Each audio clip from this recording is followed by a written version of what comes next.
Isang magandang hapon.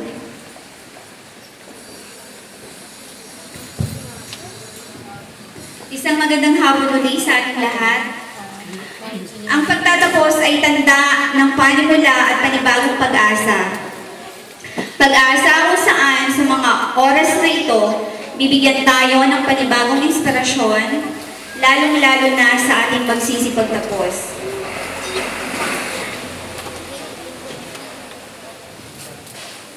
Siya po ay pang-apat na anak ni Ginoong at Ginang Bienvenido Palostre. Ipinanganak noong February 21, 1991. Naging mag-aaral po siya sa elementarya taong 1998 to 2003 sa paaralang elementarya ng San Jose. Nagpatuloy sa pag-aaral sa sekundarya sa Cavite National High School. Nagtapos ng terserya sa Polytechnic University of the Philippines, Maragondon Campus, sa corsong Bachelor of Science in Electrical Engineering noong April 21, 2012. Sa kanyang pagsisikap, naparangalan siya bilang cum laude and most outstanding student of the BS Electrical Engineering sa kanilang paaralan. Nakatanggap rin siya ng Nemesio E. Prudente Award noong April 2012. Naging Pangulo ng Association of Electrical Engineering Student and Coordinator. Naging tutor ng mga honor society sa kanilang university. Maituturing na kayamanan ng kanyang mga magulang at pinagmamalaki ng paaralang elementarya ng Ambrosio S. Robles.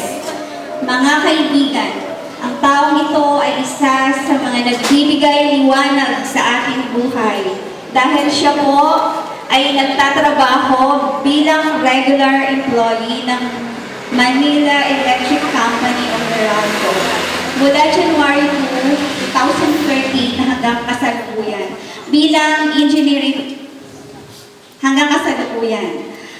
Kaya siya rin po ay nagtatrabaho bilang part-time engineering professor sa Polytechnic University of the Philippines, Maragondon Campus. Mga kaibigan, pasalubungan po natin ng masigabong palakpakan, Engineer Brian De Vita Palostre, ating kalaunin sa pagkakalita.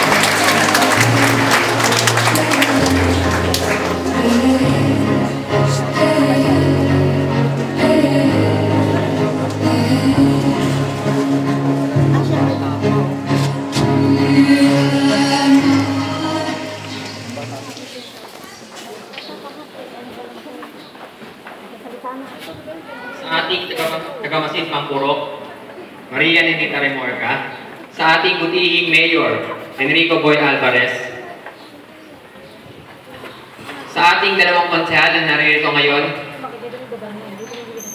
Konsehal Glenn Villena at David Chua, at sa mga punong guro na naririto ngayon, magandang hapon po.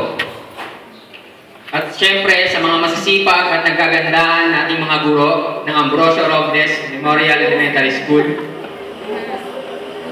At sa mga magulang na taos-pusong sumusuporta sa ating mga anak na magsisipagtapos ngayon. Magandang hapon po sa ating lahat.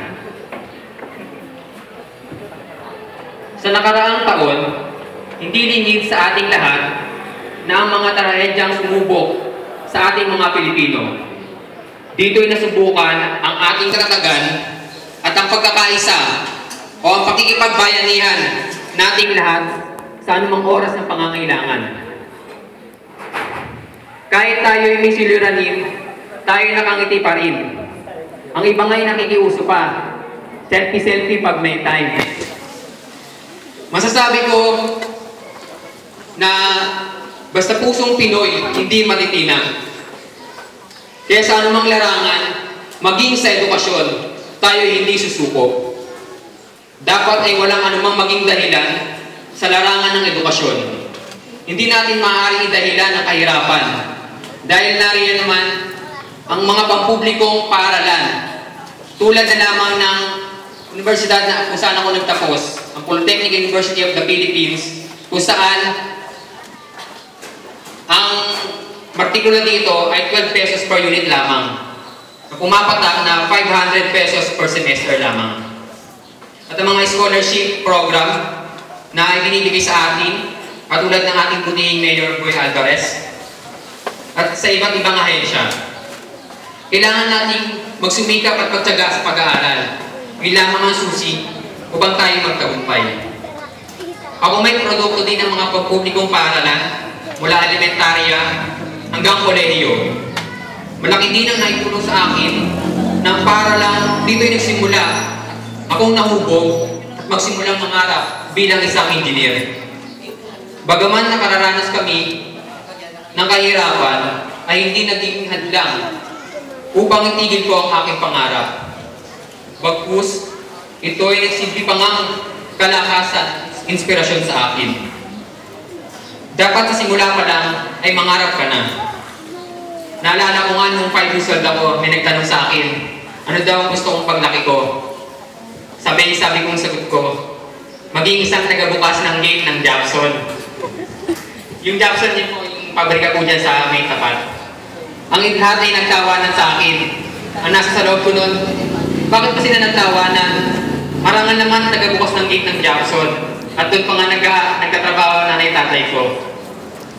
Ngunit, naisip ko noon, bakit mangarap lang ako? Hindi ko pa taas-taasan. Kaya simula nung grade 1 ako, tinatako na sa puso't isip ko, paglaki ko, magiging engineer ako.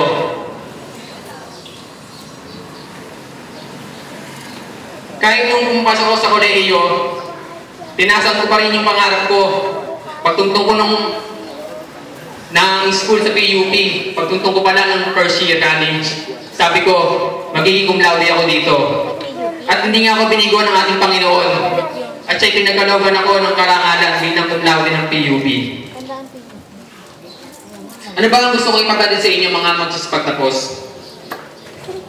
Kung gusto nating makamit ng ating mga pangarap, simula pa lang ngayon, panindigan niyo na ang iyong pangarap. Sino ba sa inyo ang nangangarap maging isang engineer?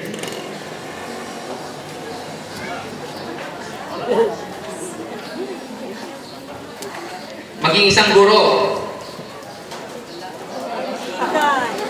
Nahihiyang magtaas.